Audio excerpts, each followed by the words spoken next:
Now, we are going to learn about reading Constituent Assembly debates. See, actually, what are these debate? Debate means generally we know discussions. Discussion of on a particular issue, particular thing, or particular problem, or particular solution, something what it might be. This we call as a debate. So here there are debates which are conducted by the Constituent Assembly before implementation or before accepting or before adopting the Indian Constitution. So what is this? Actually, here this debate has been started when Dr. B.R. Ambedkar, the chairman of drafting committee, before the Constituent Assembly in the year of 1948. Okay, when he read out the Constitution, what he has been prepared according to the guidelines given by the Constituent Assembly. Okay, so certain parts of his speech has been recorded in your book. Even you people can read that and you can know that in the page number 221 it has been given. From there onwards, almost 2 to 3 pages it is of his speech only, which is extracted. The words in this book have been extracted from his speech and given some of the information. So he started reading. Dr. B.R. Ambedkar begins with the process by which he draft was prepared. That means he prepared the draft accordingly, whatever has been happened. And even already we have been discussed that the election of these draft Constituent Assemblies, members of the Constituent Assembly as well as the drafting committee has been not made on the basis of universal adult suffrage. That means according to the universal adult franchise, not on that it has been made. So even it has been made, that means he, after preparing the constitution, he has been involved majority of the people from all the sections, almost all the sections, from maybe all the religions or maybe all the caste or maybe all the gender or of all age group, after reaching to certain age, like 18 years of age, something whatever it be, according to the universal suffrage. So based on this, it has been added and he involved it, and then he started reading. The Honorable Dr. B.R. Ambedkar, he starts in this way that Mr. President Sir, I introduce the draft constitution as settled by the drafting committee and move that it be taken into consideration.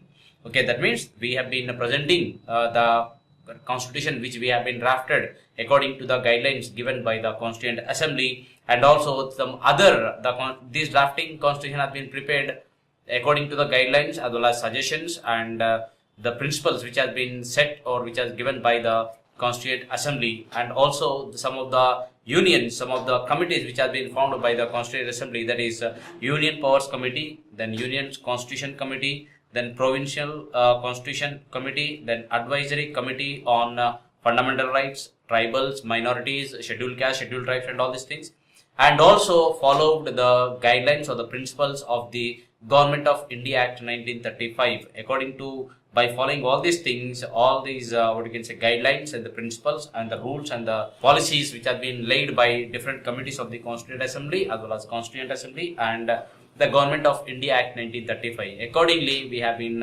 drafted the constitution, and that I presenting this constitution in front of you so that it can be a discussion over this, and then finally it can be approved or can be suggested for the changes or any other required. And even he has been said that it is a formidable document. It contains near about 395 articles and 8 schedules. And not only that, it must be admitted that the constitution of no country could be found of to be so bulky as the draft constitution, as Indian Constitution. And not only that, the draft has been before the public for 8 months. That means this has been open to the public for 8 months. In these 8 months, like friends, critics, relatives, or maybe neighbors, or maybe person from other locality or something, what it might be, everyone has been gone through that, and they have been discussed, they have been suggested, they have been criticized. All the things have been happened. Finally, after taking all the measures into consideration, all the changes into consideration, we are presenting this in front of you. And not only these, even it has been experienced the experience of other nations, political organizations, and even other things also. All this has been done because after getting independence to India, India has been got in the year of 1947 we got independent, but this draft committee or the draft constitution has been presented in front of the President as well as to the Constituent Assembly in the year of 1948. Okay, so Dr. B.R. Ambedkar, the chairman, highlights the process of the borrowing constitution from other countries as we have been, as I said earlier, so they have been referred many of the books and many of the constitutions and many of the things they considered before framing a constitution. And this constitution has been made after 1 year of getting independence. And at the same time here, they have been discussed, even he has been said about the parliamentary system. What is this parliamentary system? Okay, so we have been learned, if you people remember in your previous class, you have been learned about democracy, two types of democracy. Okay, one is parliamentary, another is presidentiary. Okay, so India follows parliamentary democracy, whereas USA follows presidentiary democracy. So if a student of constitutional law is given a copy of these Indian drafting constitution, two questions he will ask. Okay, what are the two questions? The first thing is, on what type of government is a country is following. Okay, type of government country is following. And the second question is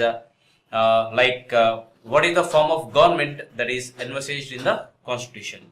Okay, form of government in constitution. Okay, one is, the first question is sure to ask question. Firstly is, what is the form of government that is envisaged in the constitution, and secondly is the form of constitution. Okay, one is government in a constitution, and second is form of constitution. What form of constitution?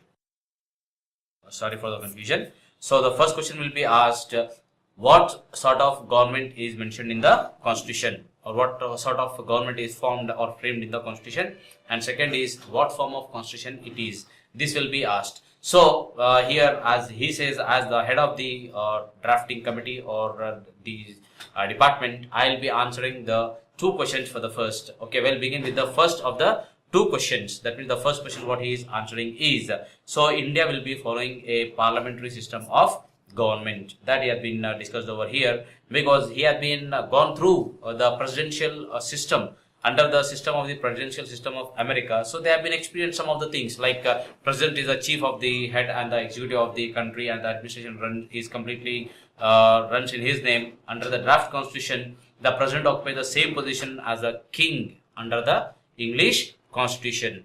So he is the head of the states and he is taking decisions and all these things. So he felt some of that appropriate or comfortable with the Indian government or the Indian territory. So he felt that parliamentary system will be the best to form for the India according to its political as well as geographical as well as population and all the other factors. Like India is a diversified country and with different types of culture, traditions and many more other things.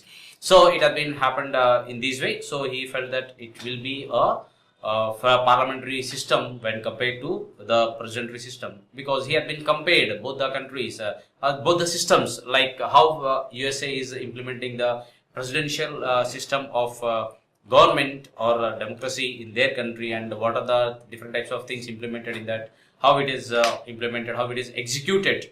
Okay, who will be having power, where is the majority of the power is vested. All these things have been discussed thoroughly, and he compared both the parliamentary system and the presidential system, and he felt to get all the sections of the people, all the sections in the country, all the people in the country need to get equal importance, equal opportunity. As the preamble itself states that all the people in the country need to get equal justice, equal freedom, equal liberty, fraternity, everywhere, secular, sovereign, republic. We have some of the features which have been set up. So to give 100% justice to the features which are discussed in the preamble of Indian Constitution, like sovereignty, secularism, republic, as well as justice, fraternity, liberty, equality, to give equal importance to and to give 100% justification to these all the features, the drafting committee has decided, not the Dr. B.R. Ambedkar, Honorable Dr. B.R. Ambedkar alone, but all the drafting committee along with all the people, they have been compared both the systems, presidential system of government and parliamentary system of government, and they felt that the system of parliament is the best for the country. See, the President of United States can dismiss any secretary at any time.